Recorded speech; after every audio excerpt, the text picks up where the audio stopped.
Thank you very much, Mr. Chairman, Mr. Prakash Singh, Mr. Ramachandran, and I see a number of good friends in the audience, very knowledgeable, and I'm a little intimidated that I'm sitting in front of the police officers and being asked to speak about cybercrime. But I think the point which was made both by Mr. Ramachandran and Mr. Prakash Singh, Mr. Ramachandran said that the writing is on the wall, and I think he was talking more about what is expected of the police. But I think Mr. Prakash Singh also said that the writing is on the wall, that the challenges of cybersecurity are multiplying so fast and so rapidly that to meet with them, I think itself is a challenge. Because firstly, to comprehend what is happening in cyberspace as it grows rapidly, and it takes shapes which are actually unexpected. So when we talk about cybersecurity and we talk about the normal methods, in some sense we are actually talking of yesterday's problems. So we do have this challenge of comprehending what is happening in cyberspace and how cyberspace interacts with other spaces and what kind of a challenges it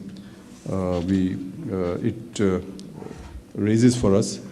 And particularly policy making, policy implementation is notoriously slow, and that's itself a challenge as to when the challenges in cyberspace are mutating so fast, then how does the policy keep pace with those challenges. I agree that the internet is perhaps one of the greatest inventions of mankind, and which means that it has transformed everything, the way we think, the way we work, and so on. But we are also seeing that perhaps in the next 5 to 10 years, the way we are using the internet itself will change. And people are talking about Internet of Things, and where maybe various numbers are given, but one number that I've come across is 50 billion devices talking to each other in about by 2020 or so. So the cybersecurity challenges, you can understand how they will multiply. To just, I mean, 50 billion devices and vulnerabilities in hardware, vulnerabilities in software, in processes. So this becomes a very, very difficult challenge. But I think I will keep my remarks to cybercrime, which was what was a topic which was given to me, because otherwise on cybersecurity, there are so many other issues, and I think others will also be speaking. But let me just focus my few remarks on cybersecurity, cybercrime. Cybersecurity is the flip side of the positive use of the ICT technologies. And we have seen just a few months ago how the hackers hacked into the systems of the Bangladesh Central Bank and took away $80 million.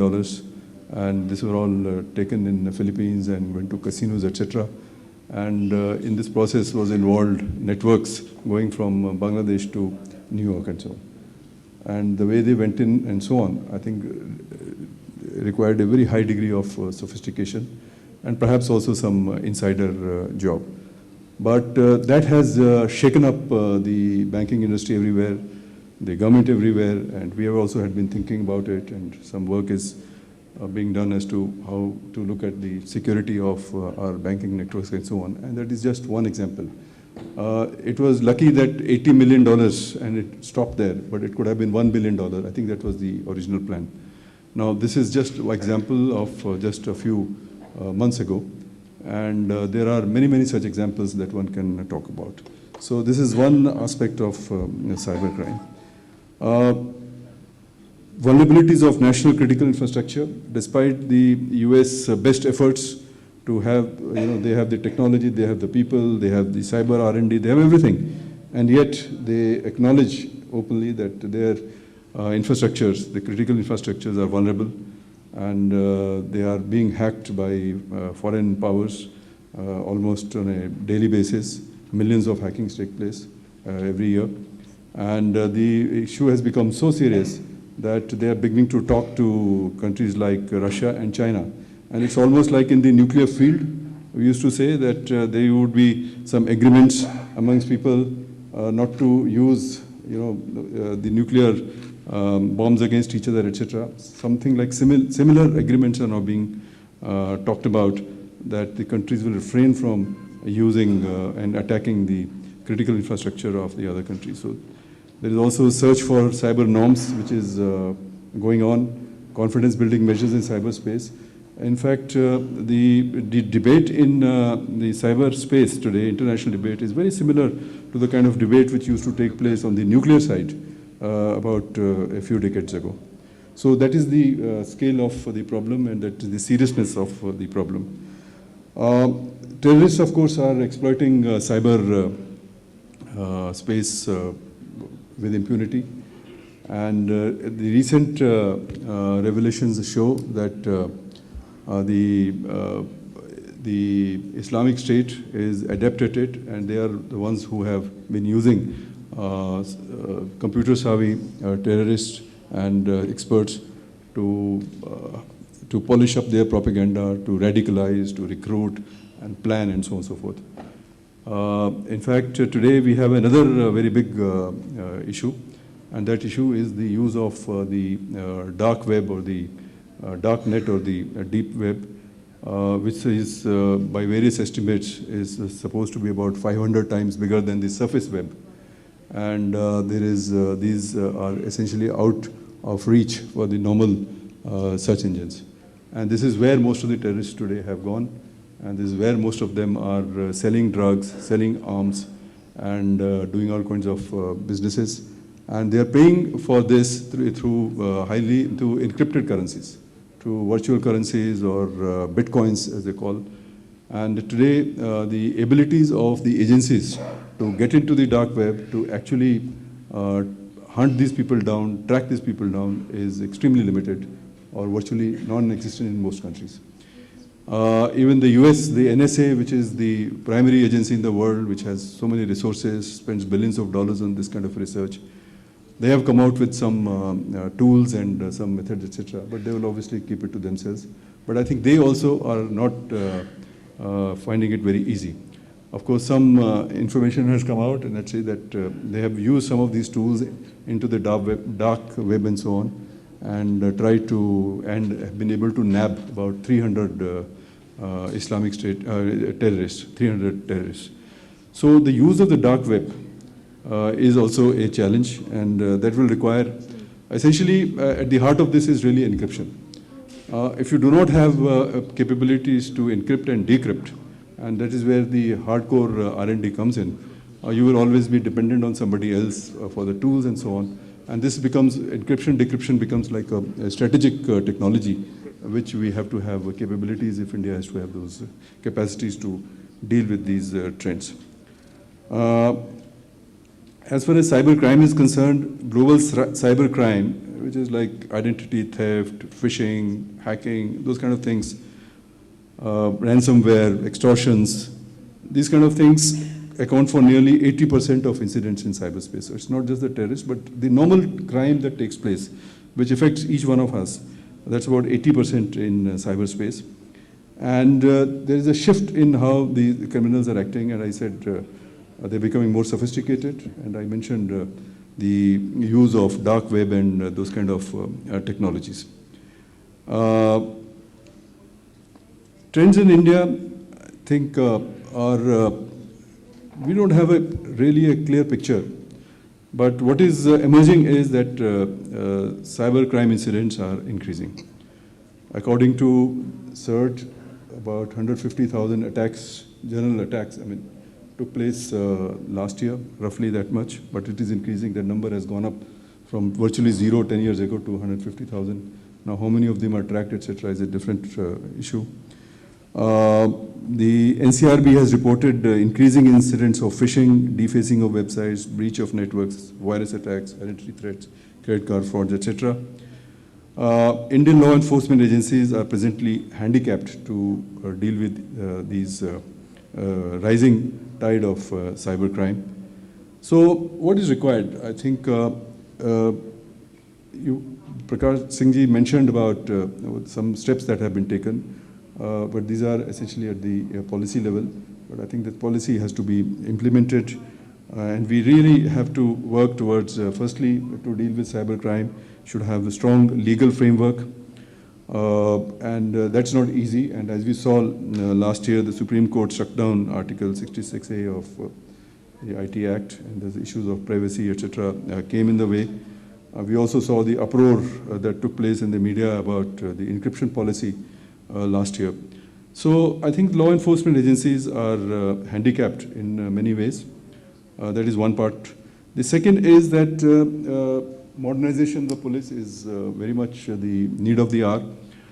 But it's not just a question of identifying a technology and giving it. I think the capacity to absorb technology, that is extremely important. Otherwise, you would buy expensive technologies and that will be just lying unused. So I think in order to absorb those technologies, right up to the Thana level, or having constables who are tech savvy, we need to really work on capacity building, training, and many other things like that. The cybercrime is, you cannot handle cybercrime unless there is coordination, unless there is real-time exchange of information amongst the agencies who are dealing with cybercrime across the boundaries, across the people who are working within the state. So interstate coordination, that is also very important. Then I think international coordination is also extremely important, because cybercrime knows no boundaries. Attribution is very difficult.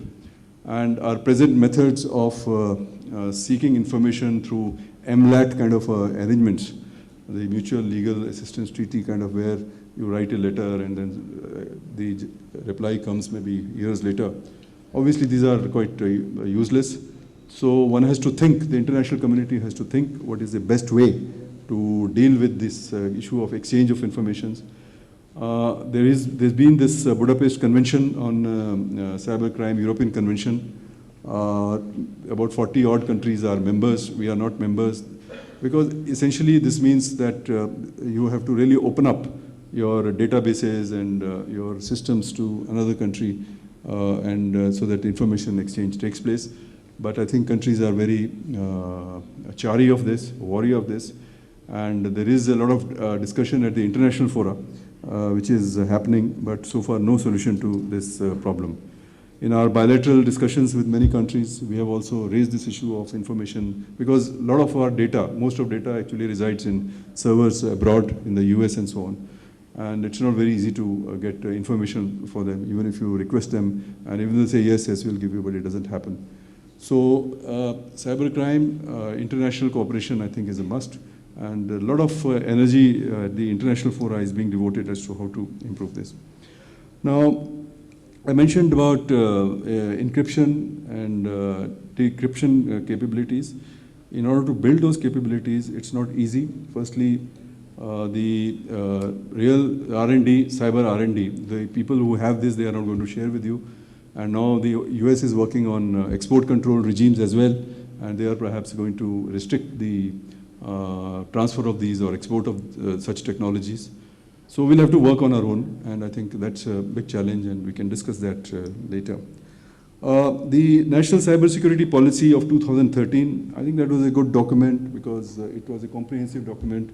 It talked about creating an assurance framework, encouraging open standards, vulnerability management and response, protection of critical infrastructure, reducing supply chain risks, human resource development, cybersecurity awareness, public-private partnership, information exchange and cooperation, etc. I would say that the record so far is mixed, because a number of new institutions have to be created. This task of creating new institutions, I think that which was cleared by the cabinet in 2013, and that is what is being done at the NSCS in terms of coordinating these efforts. The National Cybersecurity Coordinator, who will be speaking to you shortly, He is the one who is coordinating these efforts across the ministries. As it happens, implementation takes time. Although the problem is understood, but it will take some time before we really make those advances in actually creating institutions. But on very basic, I think the basic point that I want to make is this country, if it has to really deal with the cybersecurity issues, cybercrime, etc., cyber R&D is going to be extremely important. We cannot overestimate its importance, which means that we have to create a whole milieu of how to get young people to deal with the tough problems in our institutions, and then they should be converted into products and services, and a coordinated effort and a coordination between public and private sector, etc., needs to be done. And there's one of the issues that is being discussed in our group on the public-private partnership, which is set up in the NSCS. I think MHE has also taken a number of steps, and they are positive steps. In order to deal with the cybercrime, they are looking at the setting up of a cybercrime protection center.